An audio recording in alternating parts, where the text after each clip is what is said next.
Good morning, everyone. This is David with Bolivar Live. Well, we're on Highway 87 going west, away from the curve, and you can see this is the part that they've repaired, and we're going down. TxDot has got a contractor down to do the repairs or emergency repairs.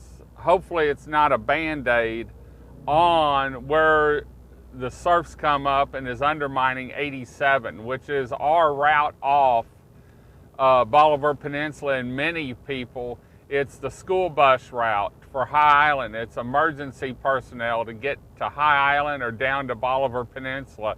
It's workers that work in Beaumont or the surrounding area. It's vacationers coming down to Bolivar Peninsula.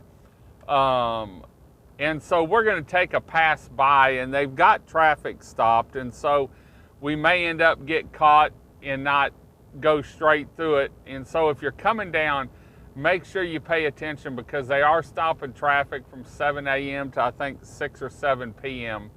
To get these repairs done. Now, when I came by it, but first, this Bolivar Live is brought to you by the Big Store. When you're on Bolivar and you need anything, stop by the Big Store and you'll be greeted by a staff of smiling faces and a staff that's eager to help you find what you're looking for. If the Big Store doesn't have it, chances are you really don't need it. Well, we're coming into the construction part now, and when I came through going from Crystal Beach to High Island, just to see what was going on, it looks like they've got a barricade up, and I can't see what they're doing other than it looks like they're digging down and putting something in the ground to help stabilize it like they did up in the other area. Now, we're going to stop right here, but while we're here, I'm going to zoom in down there, and there you can see the construction guy. He can't figure out what side of the sign he needs. Let's zoom in, and you can see down there that they've got part of the road blocked off. They've got bumpers on each side of these, so if someone hits the barricade, they hit something with a little release on it.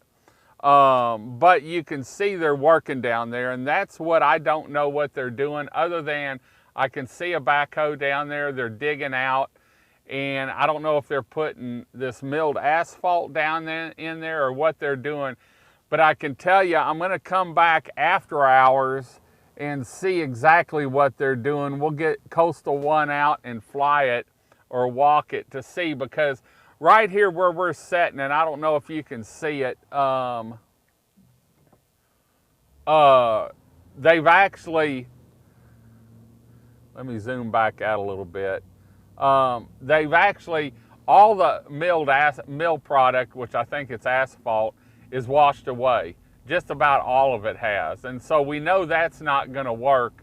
And I don't know if they're raising up the dividers that were buried, but you can see here, and I'm going to go slow as I pass by, you can see they're digging out. So I'm hopefully they're putting some kind of stabilization in there, and I hope it's not this milled asphalt, which I think it is.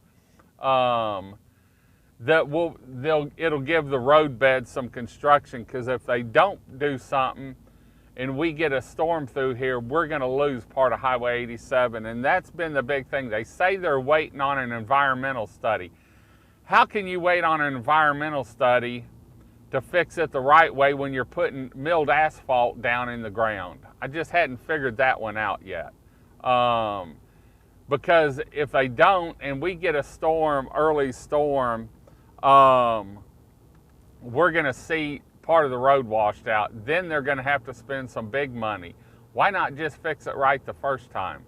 I know you can do emergency repairs, and I know you can do the work, but they keep putting it off on environmental studies. And I know the environmentalists are a strong group of people, but we're talking about saving an evacuation route that actually it's not even that, and that's the problem. They took it off the evacuation route back in 2010.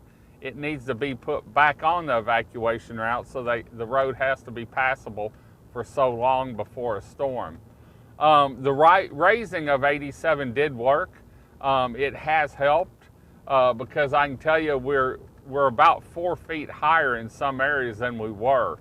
And so my thing is, though, instead of putting a Band-Aid on it, maybe fix it right, but they're not doing that right now. So anyway, just wanted to let you know TxDot is down here working on it. We're going to try and get some more information from TxDot and come back down here and do some video clips on what they're doing, whether it's with Coastal One or handheld, so that we can see what they're doing to repair and keep the roadway from washing away. I'm going to stay on this.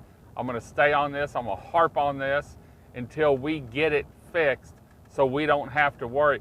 What they did down in the curve is awesome, and want to thank them for doing that, because that really has helped, especially since they went back with bigger stuff.